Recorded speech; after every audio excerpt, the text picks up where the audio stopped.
Humans and dogs. Man's best friend. Why is this the case? Is it their loyalty, their history, or is there something deeper, something beyond what behavioral scientists and veterinary professionals have discovered and seen today? I'm obsessed with it. But the answers, they weren't really what I thought they were.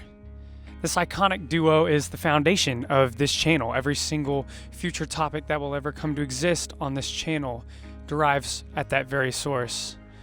The human-dog relationship.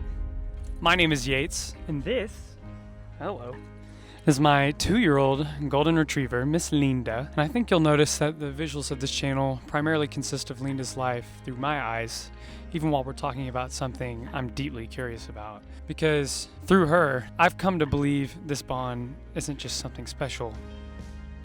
I think it's about as good as it gets.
All right, in order to grasp the full scope of, I think, what we're going to cover, I think we need to go way back. Like, I'm thinking around 30,000 years ago. Because, yes, it is true that all dogs are descendants of wolves. You don't have any wolf in you. There's no way. I tried to train her to howl for 2 weeks. Nothing. Whatever. Anyway, it all began with wolves and humans going from opponents, essentially, fighting over the same ground, like to teammates, and that took thousands of years. This is all before, like way before farming, before written language, before all that. It was humans sitting by the fire, and then right there with them, wolves, or dogs. But yeah, it's almost like it was already built into us. It's like it was hardwired into both species. I think that's so cool. There's no other interspecies relationship that has that kind of uniqueness. So then eventually humans started leaving scraps of food for lone wolves who had no pack. And then the ones who were less aggressive, they would stick around, they would offer protection, and in turn those wolves would outlive their, well, I guess we'll just call them their crazier relatives. Then fast forward tens of thousands of years, and you don't just get a hunting partner, you get humanity's first non-human family member, because that's what they were. They were family. I truly believe that the dog-human relationship wasn't just about survival. I really believe it was about connection, about latching onto something inside of each other that we couldn't find anywhere else. And honestly, I think it's still true today.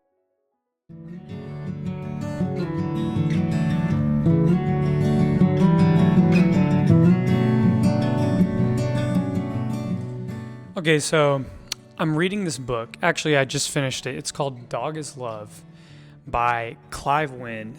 Let's see if I can show you this. And by the way, I completely recommend it. And it covers so much of the things that I have been curious about myself. But one of the things that Dr. Wynne highlights pretty early on is the fact that the science world tends to refrain from using the word love with dogs. And they usually dismiss it as abject sentimentalism, which is really sad in my opinion, but the good news is his stance is the same as mine. The only difference is he's conducted all the studies, works in the field, all the good stuff. And that stance is we gotta call it what it is, because without recognizing a dog's capacity for love, it's basically impossible to understand their true nature and their passion for people. I say passion for people intentionally because that's what the book dives into the most. I'll give you the section that stood out to me, and it goes, Dogs have an exaggerated, ebullient, perhaps even excessive capacity to form affectionate relationships with members of other species. This capacity is so great that if we saw it in one of our own kind, we would consider it quite strange, pathological even. I call this abnormal behavior hypersociability. But as a dog lover who cares deeply about animals and their welfare, I see no reason as to why we can't just call this love. But how do they have this ability? Plenty of things. First, oxytocin.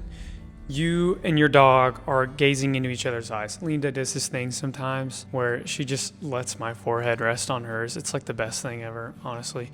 But the chemical that your brain releases when you and your dog are staring into each other's eyes is the exact same one that a dog's brain releases. And oxytocin is the chemical that we most commonly associate with the word love. Yes. Isn't that beautiful? I think that's beautiful. Secondly, it is also true that a dog's brain, nose, and ears elevate the dog-human relationship tenfold. What are you talking about? I'm talking about the 300 million receptors in a dog's nose compared to ours, which is 60 times worse. We don't have to talk about it. But a huge part of their brain is devoted to smell.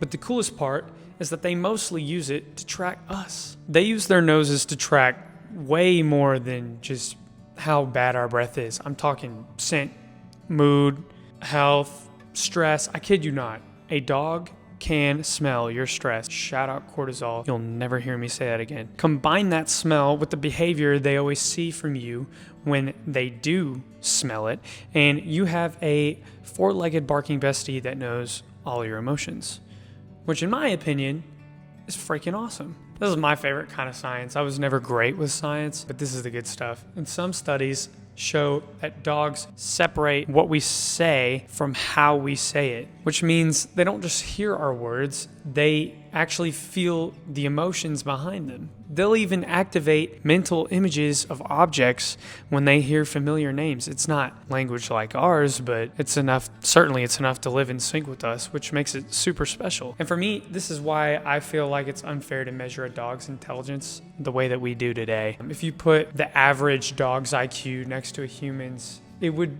roughly be the equivalent of a 2-year-old baby. But that's not measuring their emotional intelligence, which is, in my opinion, and factually based, where dogs really stand out.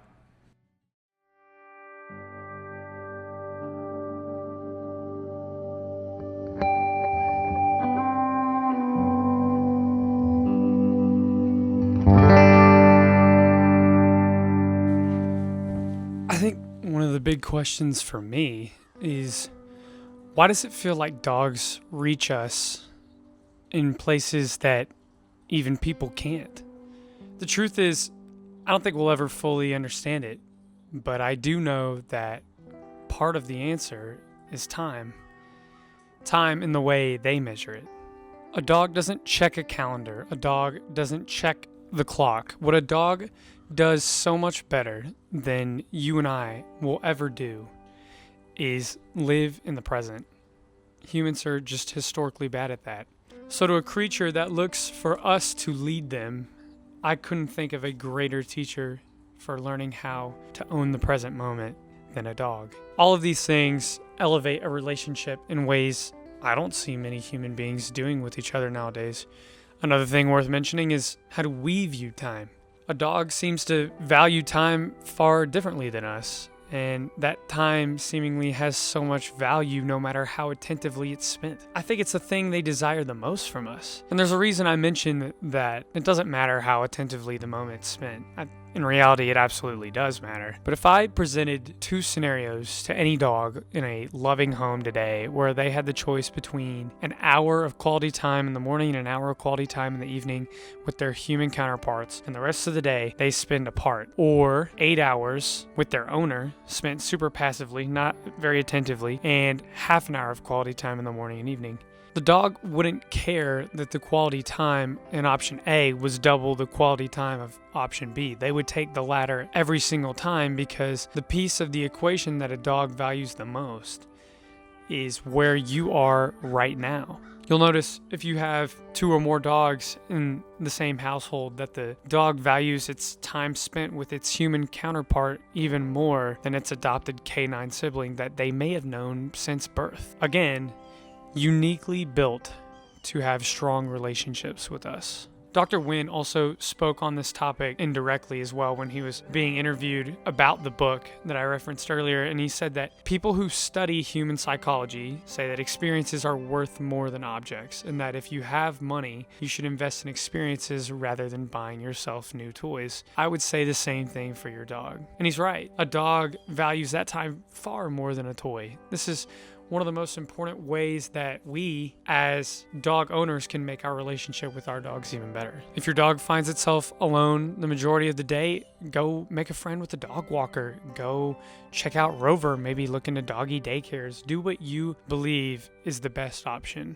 Because while they can't physically say thank you, I promise that your canine companion is very grateful for it.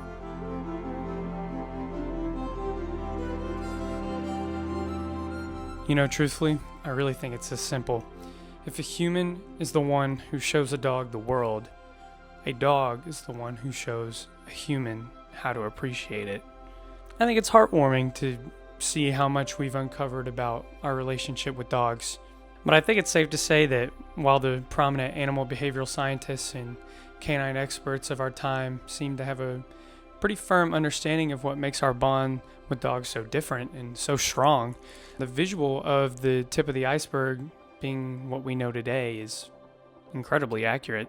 You know, there's so much curiosity surrounding this topic and so much passion from so many people, but there's also so much we don't know. I've only covered an incredibly small amount of it in this video, and that's just what we actually do know about the dog-human relationship.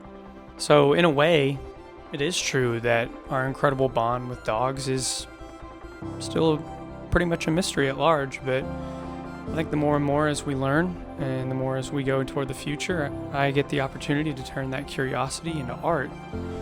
And I also get the opportunity to enhance my own relationship. So if you take anything away from this video, which I hope you do, I hope you feel the desire to do the same.